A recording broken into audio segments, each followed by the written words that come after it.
Karena tadi seperti Bu Dr. Tifa, penangkapannya seperti teroris. Beliau akan melaksanakan ujian. Begitu di dalam kendaraan mau keluar, dipepet dari belakang dan dari samping. Bu Tifa bukan teroris. Ini bicara tentang berkas kan sudah dilimpahkan tanggal 13 Januari ya 2026.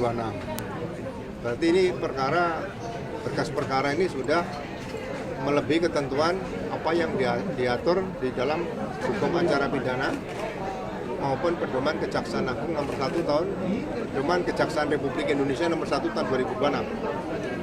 Ya kan? Berkas perkara kalau sudah dilimpahkan itu semua berarti sudah menjadi tanggung jawab jaksa. Berkas perkara kalau sudah dinyatakan lengkap berarti pihak kejaksaan atau jaksa peneliti menerbitkan P21. Izin kamera Pak. Nah, kalau sudah menerbitkan P21 berarti dalam tempo maksimal 14 hari berkas perkara harus dilimpahkan.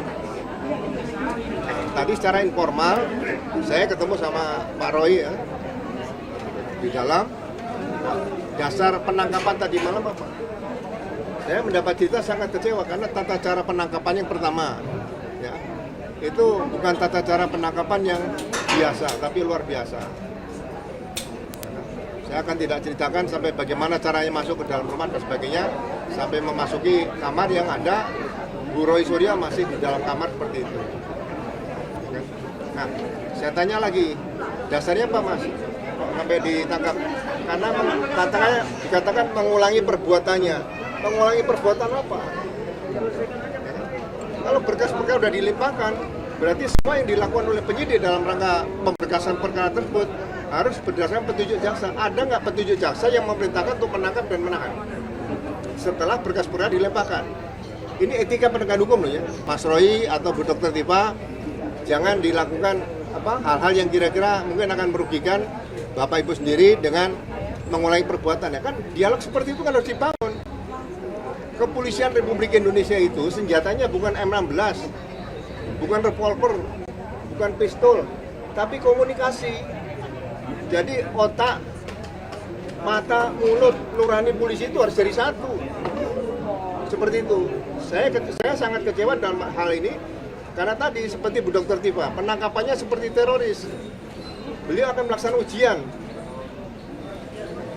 Begitu di dalam kendaraan mau keluar, dipepet dari belakang dan dari samping.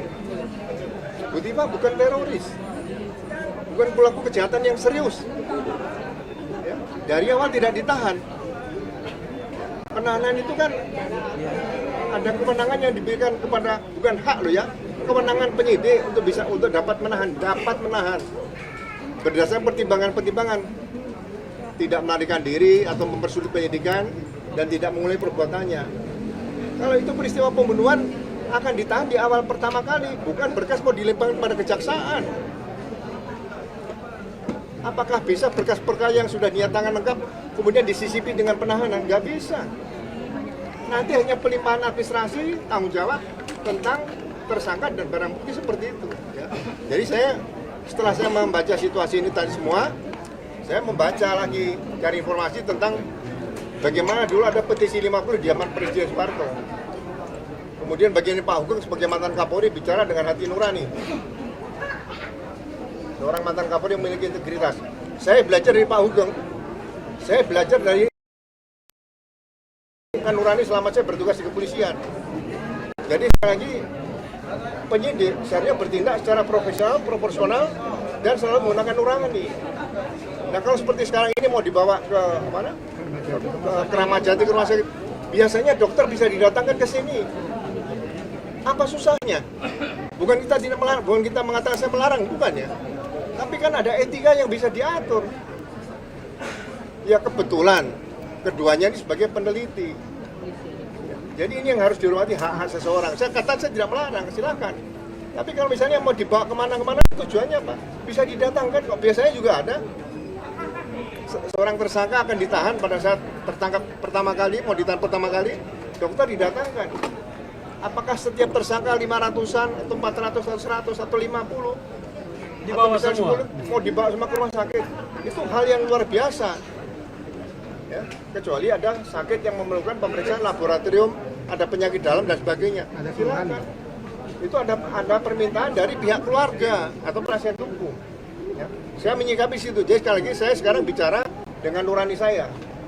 Saya tidak membenci Polri, justru saya memperjuangkan jangan sampai Polri diobok-obok oleh DPR dengan undang-undang kepolisian. Ya.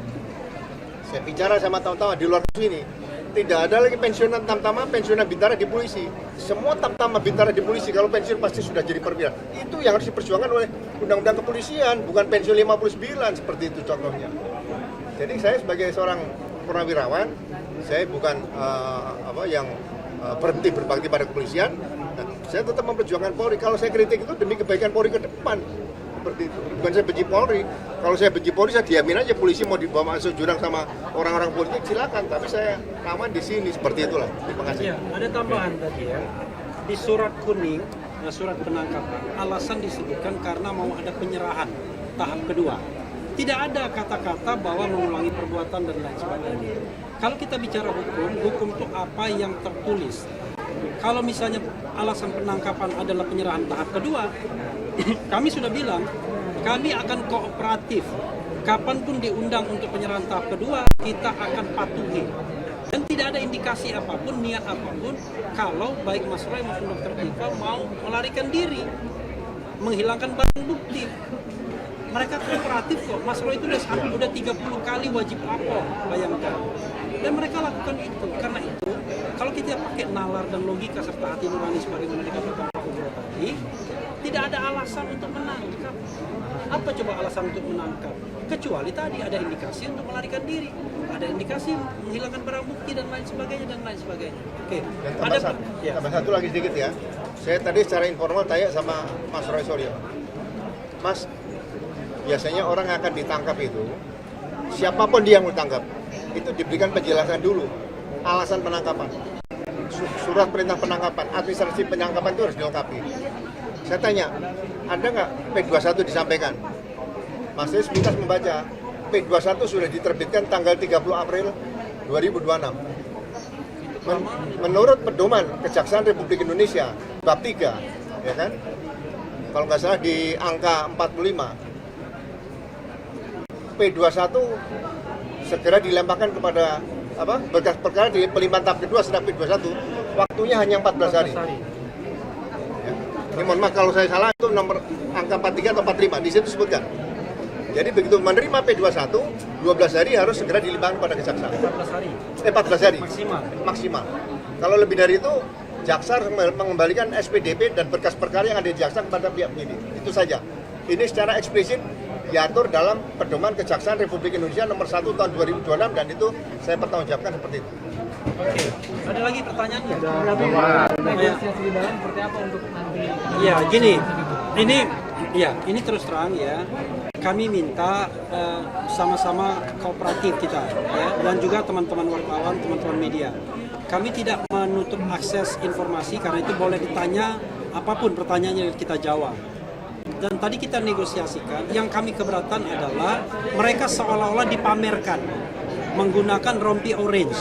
Dan kita menganggap itulah pesanannya, maaf kata ya, itulah pesanannya yang kemudian diglorifikasi oleh pihak yang tadi juga press conference dan lain sebagainya. Karena itu kami tidak mau, ya, dari awal ketika mereka misalnya mau dikenakan rompi orange, mau masuk tahanan, kami nggak mau. Karena mereka bukan kriminal, mereka warga negara terhormat yang melakukan penelitian. Coba bayangkan, Dr. Tifa membuat disertasi tentang diabetes. Kita mungkin ada persoalan di situ nantinya. Nah, sementara Mas Roy kita tahu ahli telematika yang banyak dimintai kesaksian ahlinya.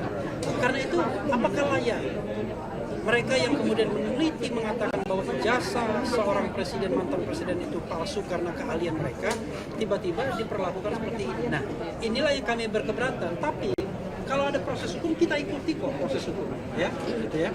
Jadi teman-teman sekalian, mudah-mudahan teman-teman sekalian kooperatif ya.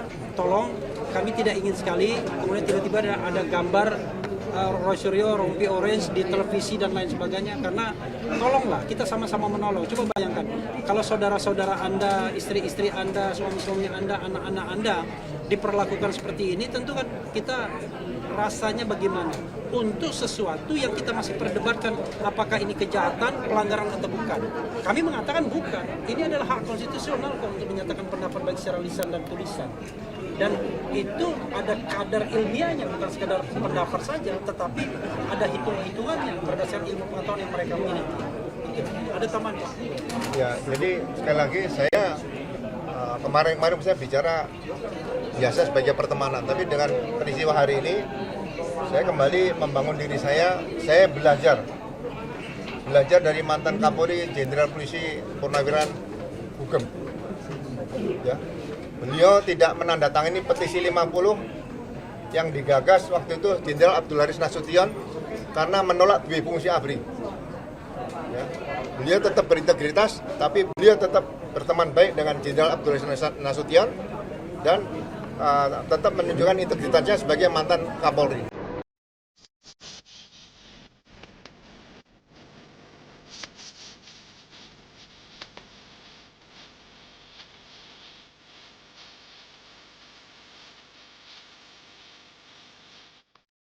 Saya belajar dari Pak Ugeng, menurut saya tidak salah sih. Itu saja. Oke ya. Tolong sekalian. Jadi kami sudah press conference, hak kawan-kawan sudah kami penuhi, tapi tolong kamera dan handphone tidak diarahkan kepada mereka, biarkan mereka kemudian diperiksa, ada mobil yang tahanan yang akan datang ke sini, dan tolong teman-teman patuh pada kode etik kita ya. Oke, sepakat ya. Negosiasi bisa dokternya didatangkan sini lebih bagus menurut saya. Tidak ada masalah. Ya.